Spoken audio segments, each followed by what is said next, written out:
Eu queria começar, Bezoini, com o Boletim Focus, que sempre, todo ano erra. Todo ano erra. Todo ano eles fazem. A projeção deles de crescimento para este ano de 2026 é de 1,8%, Bezoini. Você espera que o Brasil cresça mais neste ano eleitoral? Está furada essa previsão ou a gente vai ter alguma retração? Retração não, mas... Apesar da taxa Selic, que continua esfolando as famílias e as pequenas empresas, pequenas e médias empresas, eu acho que tem potencial para crescer mais. Acredito que nós temos a viabilidade do setor agrícola, do setor de serviços, a demanda das famílias com a nova tributação do imposto de renda, a isenção até R$ 5.000 e a redução até 7 mil e poucos reais, dá para imaginar uma economia crescendo 2,5% a 3%. Eu lembro que em 2023 eu falei que ia crescer 3% e muita gente falou, não tem jeito. Como é que vai crescer 3% com a situação que o Bolsonaro deixou? E cresceu. Apesar de que em 2023 o agro teve um resultado muito negativo. Mas o resto da economia, com uma nova postura do governo, com o PAC, Minha Casa Minha Vida, crescemos mais. Esse ano eu creio que dá para cravar 2,5% tranquilo. A não ser que haja uma coisa muito ruim no plano internacional, além do que já ocorreu, né? Porque nós tivemos o tarifaço, foi relativizado, foi amenizado, mas ainda impacta a economia brasileira. E temos também o problema da instabilidade provocada no mundo todo pelo Trump. Mas a China continua demandando nossos produtos. Nós temos 2 fábricas de automóveis elétricos que não estavam funcionando em 2024, começaram a funcionar em 2025 e vão atender o mercado interno e exportar. Temos investimentos na área de energia elétrica. A Petrobras cresceu 11% a produção de petróleo no ano passado. Tem novos investimentos da Petrobras, tanto no petróleo quanto no etanol. Então, o caminho está bom.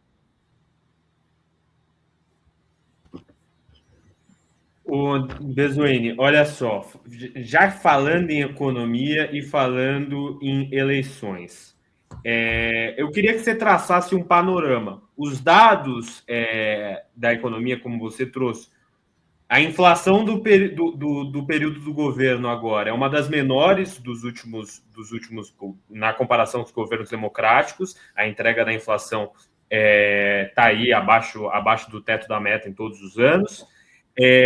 A gente tem o desemprego recorde, a gente tem a massa salarial recorde também, nunca teve tanta renda na mão dos trabalhadores, mas ainda assim isso não está trasladado necessariamente em apoio ao governo. E a extrema-direita vai torando.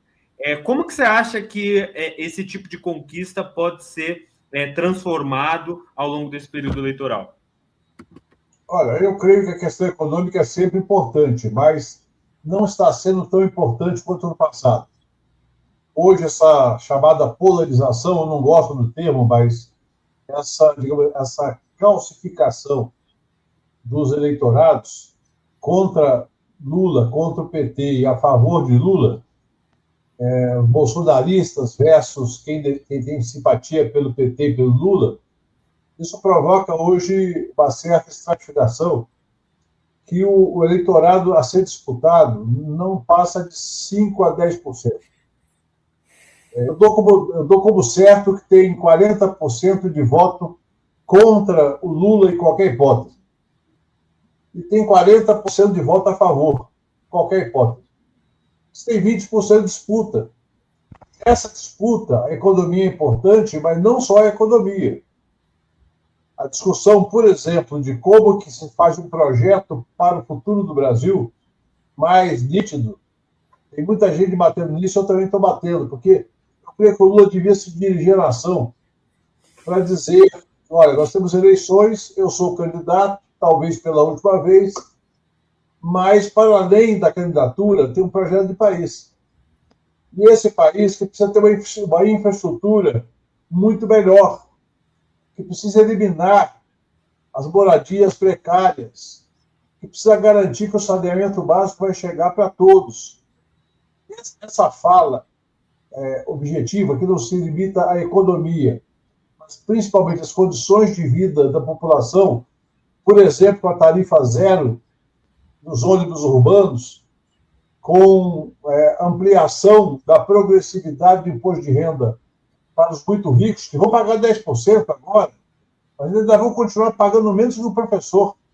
Um professor que esteja acima, um professor universitário, acima dos 7 mil e poucos reais, vai continuar pagando 27,5, enquanto o rentista paga 10. Rentista de renda fixa paga, no máximo, 22,5%, enquanto o trabalhador paga 27,5%. Então, passar essas mensagens de maneira clara, e qual a vantagem de poder dizer, nesses 4 anos eu entreguei a isenção até 5 mil, eu entreguei o programa para isenção da energia elétrica para os mais pobres, eu entreguei um volume de investimentos maior do que a capacidade fiscal do governo. Uma boa parte dos investimentos estão sendo feitos por PPPs. É importante a militância de esquerda perder o preconceito com as concessões. Concessão não é privatização. Concessão é uma possibilidade do Estado definir o projeto e atrair capital privado. Quando ela é bem feita, é ótimo. Quando ela é feita estilo Tarcísio ou estilo PSDB, ela é ruim. Mas feita com qualidade, é só ver o aeroporto de Brasília. Quem vê a Brasília sabe disso. Era um aeroporto acanhado, limitado, assim como Guarulhos também, assim como Viracopos.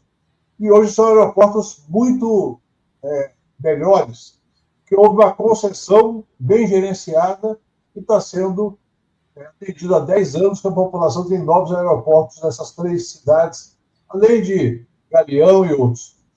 Então, quando eu falo isso, é que o Lula pode se dirigir ao povo brasileiro e dizer: olha, nós fizemos aqui tudo isso, os 2 mandatos iniciais, no mandato da Dilma, nesse mandato.